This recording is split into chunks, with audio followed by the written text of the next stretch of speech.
Edward. There was under 5 engines.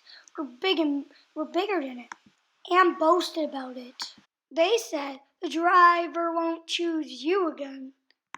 He wants big engine like us. Edward hadn't been out for a long time and was sad.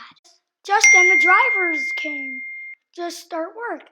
They looked at Edward. Are you feeling sad? Do you want to come out? Edward said, yes, please. The driver pulled the lever and puffed away. And he blew his whistle. Look at me. Look at me. Look at me. Look at me. Look at me. Look at me. The other engines were very annoyed that they were left behind. Edward puffed away and get some coaches. Look at me. Look at me. Look at me. Edward finally found the coaches. And they said, please be careful, Edward. Don't bump us like the other engines. So Edward came up to the coaches and bumped very, very gently. So the driver coupled up the fun. The coaches were very pleased. Thank you, Edward. That was very kind.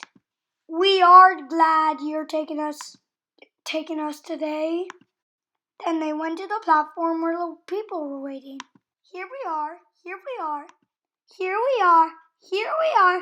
Get off quickly, please. So the people got in quickly, and Edward waved for the guard to wave his red flag.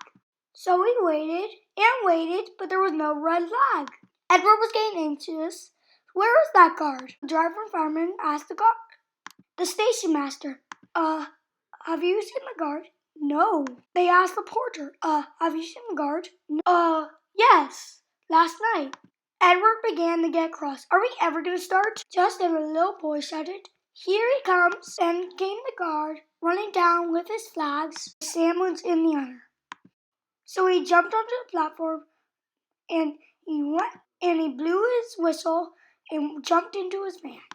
Edward puffed off. Here we go. Here we go. Here we go. He did have a happy day.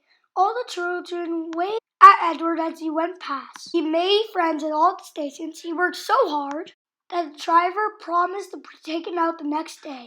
And he told all the engines at the sheds that night, I'm going again tomorrow. What do you think of that? But he didn't hear what they thought. He was so tired and happy that he fell asleep at once.